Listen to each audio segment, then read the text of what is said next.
Uma vez me disseram que uma boa minissaia é como uma cerca de arame farpado. Protege a integridade dos bens sem comprometer a vista de quem observa. Então, hoje eu vou te contar a história da minissaia e como ela representa um dos pontos de ruptura mais importantes da história recente da moda.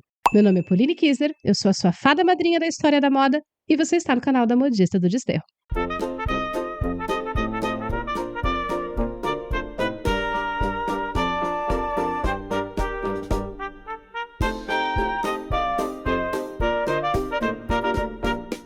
Nos últimos 100 e poucos anos, as saias femininas subiram e desceram mais vezes do que a gente consegue contar. O século XX começou com saias longas e fluidas, que já começaram a ficar mais retas e um pouco mais curtas nos anos 1910. Subiram ali para metade da canela na década de 20. E eu sinto te informar que isso aqui não é uma roupa de 1920, meu amor. Isso aqui é como o cinema dos anos 50 imaginava as mulheres da década de 20.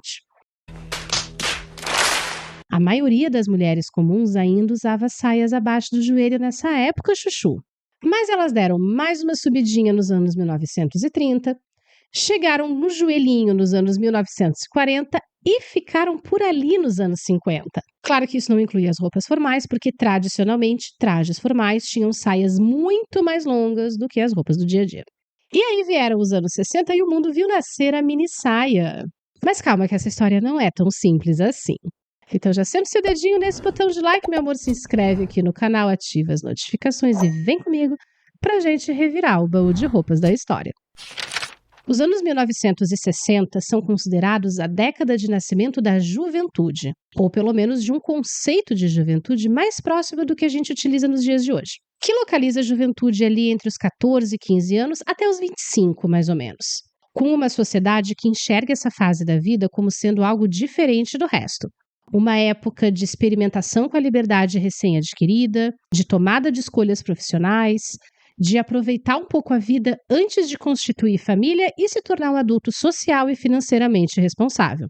Mas também de todo o mercado que percebeu que podia ganhar muito dinheiro vendendo coisas específicas para esse grupo social. E não só as mercadorias em si, mas todo um discurso que acompanhava esses produtos, que se baseava na ideia de um estilo de vida e de uma identidade própria desse grupo. Basicamente, que você não precisaria mais se vestir como seus pais, muito menos viver como eles ou gostar das mesmas coisas que eles. E isso não é uma coisa que foi causada pela indústria. Na real, a indústria, principalmente a indústria de moda e de entretenimento, simplesmente se aproveitou do zeitgeist da época, que é uma palavra chique que faz a gente parecer inteligente quando fala sobre o espírito cultural de uma época.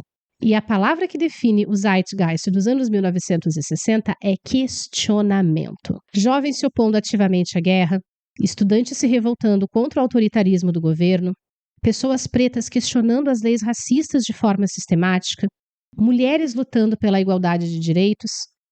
Tipos de questionamento que começam lá em cima com coisas grandes e acabam tendo eco no dia a dia das pessoas. Como os jovens se questionando por que eles precisariam seguir exatamente o mesmo caminho que os seus pais. Tudo isso teve um impacto fundamental na moda da época. Se você estivesse vivendo em 1960 agora, com a idade que você tem, você teria basicamente 3 estilos de roupa para escolher para sua vida. A elegância clássica herdada dos anos 50, com saias ou vestidos combinadinhos com ternos e chapéus cuidadosamente esculpidos. Pense em Jack Kennedy ou em algumas personagens da série Call the Midwife. Outra opção era um estilo mais informal e despojado, de linhas retas, sem alfaiataria, cores fortes e estampas meio psicodélicas influenciadas pela cena artística de Londres. Com sua imoral minissaia usada com sapatilhas, slingbacks e botas. Ou ainda, mais para o final da década, as linhas fluidas e as saias mais longas influenciadas pelo movimento hippie, com toques de referências históricas do Art Nouveau. Mas mesmo quando essa estética mais hippie se afirmou na moda, ela não conseguiu eliminar por completo a minissaia, porque o impacto que a minissaia teve na moda foi imenso. Mesmo que as minissaias de 1960 possam parecer ridiculamente conservadoras para os dias atuais. A minissaia é uma filha com maternidade e paternidade disputadas. Os primeiros sinais do que viriam a ser os vestidos da Mary Quant na década de 1960, e daqui a pouco eu vou falar bastante sobre a Mary Quant, então não sai do vídeo ainda. Esses sinais já aparecem no final dos anos 1950 com o chamado sack dress da Balenciaga. Sim, a Balenciaga já fez coisas decentes, eu juro pra vocês por tudo que é mais sagrado. Em 1957, a Balenciaga lançou um vestido de linhas retas, que tirava a ênfase das cinturas marcadas, coisa que tinha sido a regra da moda nos 10 anos anteriores. Em 1959, a Dior lançou a coleção Trapeze, assinada por Yves Saint Laurent, que introduzia os vestidos em formato trapézio, mas que ainda tinham toda a estrutura interna de um vestido de alta costura ali embaixo. Embora esses dois estilos realmente tenham trazido um certo respiro, um ar de novidade para o que estava rolando na moda da época, subir de fato as bainhas das saias foi obra de outro estilista. Nesse caso, André Courrèges, francês, que em 1964 apresentou em Paris a primeira coleção com saias perigosamente acima do joelho e com um toque futurista, que definitivamente influenciou os figurinos de produções como Barbarella. Mas, tradicionalmente, a minissaia tem guarda compartilhada entre André Courrèges e a inglesa Mary Quant. Mary Quant nasceu em Londres e começou sua carreira nos anos 1950, desenhando as próprias roupas porque ela odiava os estilos da época. E logo acabou abrindo uma loja própria para vender os seus modelos. A Mary Quant era um ponto totalmente fora da curva. Ela se envolveu com absolutamente todos os movimentos de contracultura dos anos 1960. Ela era uma defensora ardorosa, ferrenha do feminismo e da luta pelos direitos civis. E, além disso, ela entendia a moda não só como uma forma de expressão de estilo, mas como expressão de identidade e alguma coisa que poderia ser fundamentalmente divertida. Numa época em que mulheres adultas tinham que se vestir de maneira sóbria e elegante, Quant trouxe elementos infantis, muita cor, estampas e texturas diferentes.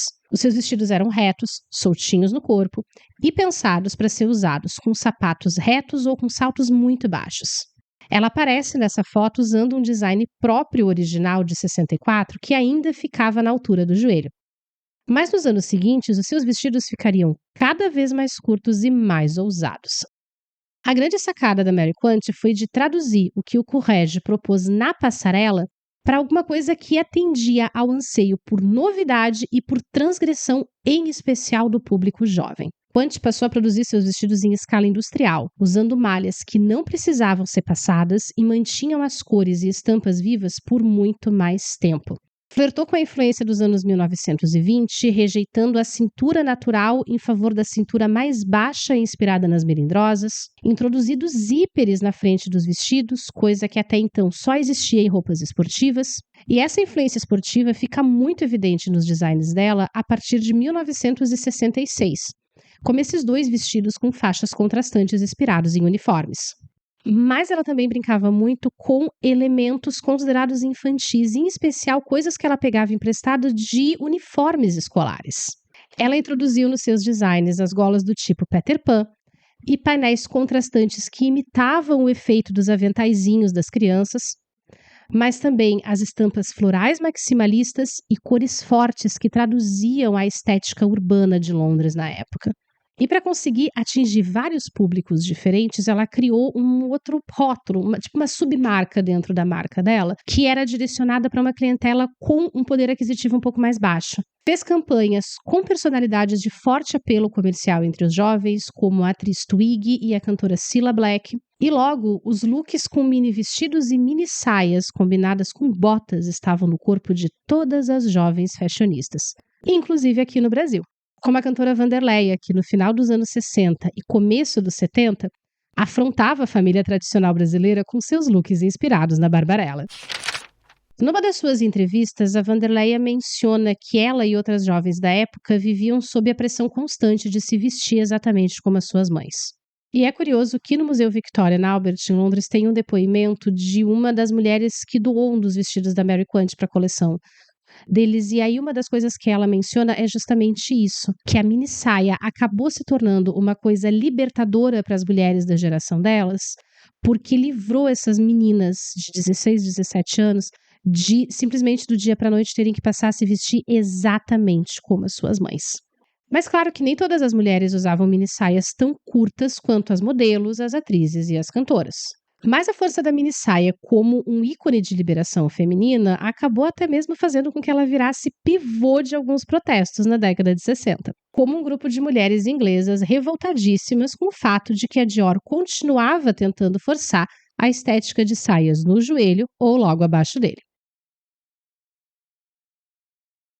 A popularização da minissaia teve alguns efeitos colaterais na moda ainda na década de 1960.